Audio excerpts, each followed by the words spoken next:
Oi, gente. Eu quero falar hoje sobre o fato de que uma procuradora da Lava Jato pediu desculpas a Lula por ironizar a morte de Marisa. E se vocês não sabem, o The Intercept divulgou conversas que mostram os procuradores da Lava Jato ironizando a morte de Marisa, defendendo que Lula não vá ao enterro do irmão, do neto. Enfim, se não bastasse conspirar para a prisão de Lula, também é, se posicionaram de uma forma, digamos, desumana em relação às perdas familiares que ele sofreu recentemente. E embora eu tenha críticas e divergências com o PT e Lula, eu acho que do ponto de vista humano essa atitude é completamente insustentável. A procuradora concordou, mas o que ela fala depois mostra que eu não tenho muitos motivos para ser tão generoso ao perdoá-la, não. Não cabe a mim perdoar, cabe a Lula, né, e aos familiares de Marisa, mas como foi um pedido de desculpas público, eu também tenho o direito de publicamente dar a minha opinião sobre o fato. Se você chegou agora, o canal é a Nova Máquina do Tempo, eu sou André Teixeira Jacobina, aqui a gente fala de política, de ciência e de filosofia. Se vocês quiserem se inscrever nas nossas outras redes sociais, o Não Só Apoia-se, ou ver as fontes para para esse vídeo, tudo vai estar em um comentário fixado no início dos comentários. E no final desse comentário fixado, vocês têm que ir lá no final, tem as fontes para esse vídeo. Eu não vou ler aqui no canal as ofensas proferidas pelos procuradores a Marisa, a Lula e a desconsideração que eles fizeram. Eu não vou ler isso. Então, se vocês quiserem saber o que eles falaram, eu vou pedir para vocês darem uma olhada nessas reportagens, por isso que eu indiquei. Né? Eu não vou fazer isso, eu não vou dar voz a esse tipo de coisa. Mas as desculpas da procuradora, eu vou dar voz porque eu quero fazer um comentário sobre o conteúdo do que ela falou. Então essa reportagem de Paloma Xavier, do Diário de Pernambuco, diz o seguinte. Na noite dessa terça-feira, a Procuradora da República, Jerusa Borman Vicelli, utilizou sua conta no Twitter para pedir desculpas ao ex-presidente Lula por ironizar a morte da sua esposa, Marisa Letícia. Jerusa e outros procuradores estariam envolvidos em mensagens trocadas em chats do aplicativo Telegram e analisados pela UOL em parceria com o site da Intercept Brasil. Aí diz ela: errei e minha consciência me leva a fazer o correto, pedir desculpas à pessoa diretamente afetada, o ex-presidente Lula, escreveu a procuradora. Se ela dissesse só isso, eu tenho uma personalidade generosa, eu tenho uma tendência a aceitar desculpas, eu teria aceitado. Mas aí depois ela acrescentou outras coisas e aí a gente vai ter que discutir o que ela falou depois. Jarosa disse ainda que uma mensagem não autentica todo o conjunto, indicando que a veracidade das mensagens vazadas é restrita. A existência de mensagens verdadeiras não afasta o fato de que as mensagens são fruto de crime e têm sido descontextualizadas ou deturpadas para fazer falsas acusações. Aí eu já vou ter que acusar ela de outra coisa. Prove, procuradora. Prove que foram deturpadas. Descontextualizadas é uma acusação muito vaga. Você dizer que tirou algo de contexto cai no campo da interpretação. Então eu não vou atacar você por causa disso, porque pode ser sua opinião que foi descontextualizada, a opinião de outra pessoa que não foi descontextualizada, isso daí é discutível. Que são fruto de um crime, provavelmente, pelo que a gente sabe até agora, sim, mas ainda assim não dá para afirmar, mas eu vou relevar, porque foram pegos os hackers de Araraquara e muita gente acredita que foram eles, eu ainda tenho lá minhas dúvidas, mas vamos lá, ou podem ter sido eles e outros também, isso daí é uma questão nebulosa ainda, vamos aguardar, vamos ser prudentes, mas ela coloca, tem sido descontextualizadas ou, e aí eu grave, deturpadas para fazer falsas acusações.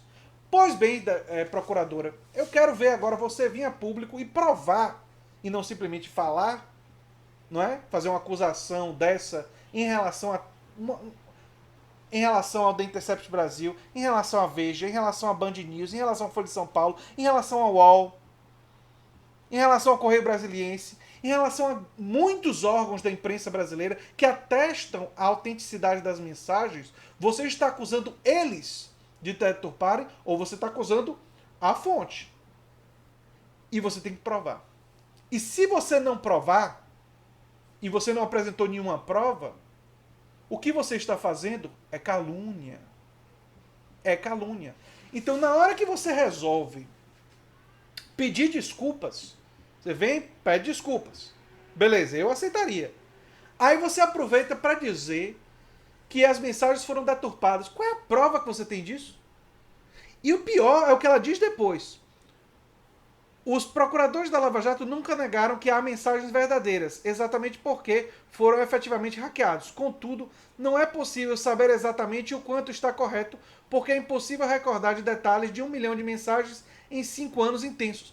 Se não é possível recordar, e a recordação é o único critério, você também não pode dizer que foi descontextualizada ou deturpada. Se você diz e afirma que foi descontextualizada e deturpada, você mente. Tudo que você pode dizer, procuradora, é que elas podem ter sido deturpadas. É que elas podem ter sido descontextualizadas. E mesmo para dizer que podem, você teria que trazer, trabalha no judiciário, teria que trazer evidências. Quando você faz acusações sem evidências, se você estiver acusando os jornais, é calúnia. Se você estiver acusando os acusados do hackeamento, também é calúnia, desde que você prove que é verdade. Porque é uma acusação muito grave dizer que as mensagens foram adulteradas para um determinado fim político. Deturpadas, modificadas.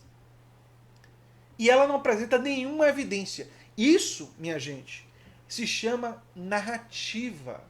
É uma narrativa de defesa que os procuradores da Lava Jato estão utilizando para tentar desconstruir o dano gigantesco que essas mensagens podem ter. E outro detalhe, não foi só uma ou duas ou três mensagens que foram autentificadas como verdadeiras, não, procuradora. Agora nós já temos, para mais, de 2.000 mensagens autentificadas como verdadeiras. Sabe por quem? Pela mídia. Sabe por quê? Porque a mídia comparou mensagens que existiam entre jornalistas e procuradores dos arquivos dos celulares dos seus jornalistas com as mensagens do arquivo. E são iguais. Faustão já comprovou a mensagem dele é verdadeira. Mara Gabrilli também. Moro foi pedir desculpas ao MBL. E até hoje, depois de todas essas comprovações, nenhuma mensagem foi provada falsa. Então, se você tem isso em ciência, não é, procuradora? Se trabalha com a ideia de acúmulo de evidências. Então, existe já um acúmulo gigantesco de evidências. Um monte. Ele está aqui, ó, bem altinho, tá vendo? Um monte bem alto de evidências que as mensagens são verdadeiras. E desse outro lado, dizendo que foram deturpadas, não tem evidência nenhuma. Tem apenas o discurso de algumas pessoas que podem ser prejudicadas se as mensagens forem autentificadas como verdadeiras.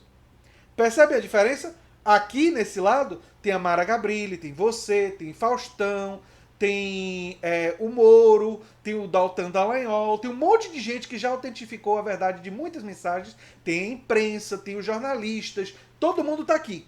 Está desse lado aqui, desse monte. Já desse outro lado aqui, só tem discurso. Não tem uma evidência.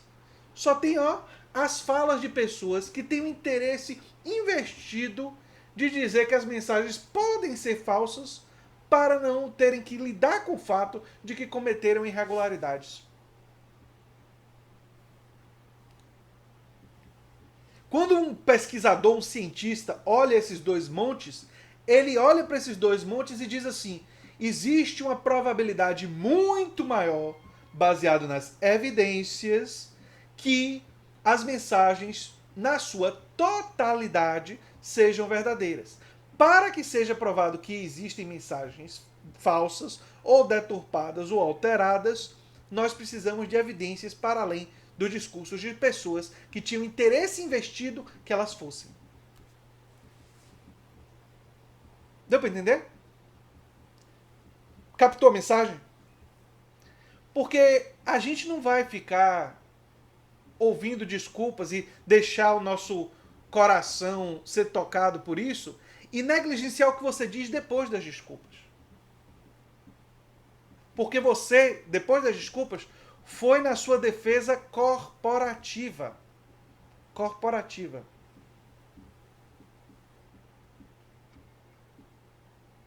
Tá ok?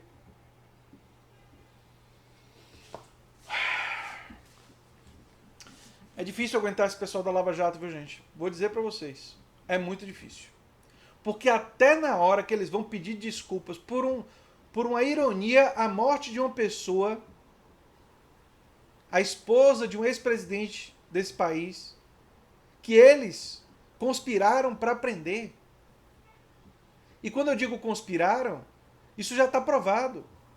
Porque eles tinham uma determinação, uma decisão, já sabiam que iam condenar antes de condenar.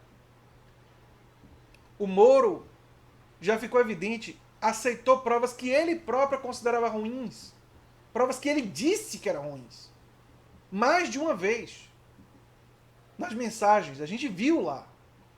Porque ele queria condenar, porque ele queria fama. Porque ele queria o poder de ser a pessoa que condenou.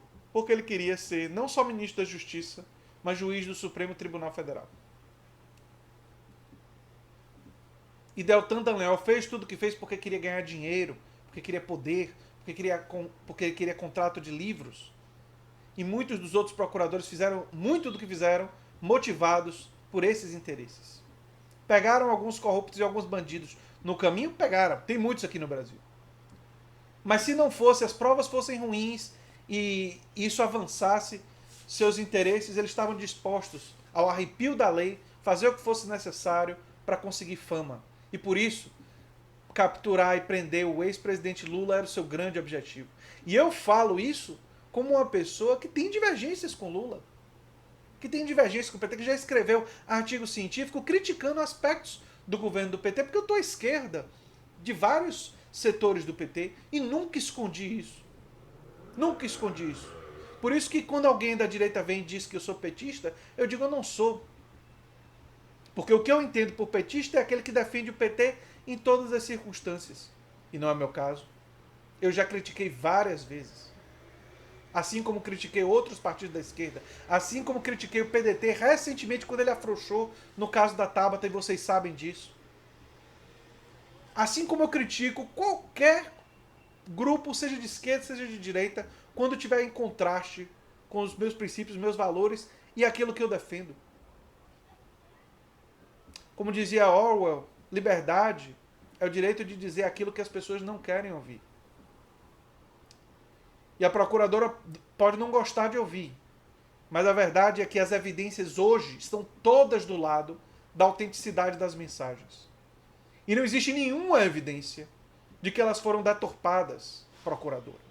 Então, quando você diz isso, você incorre na construção de uma narrativa falsa.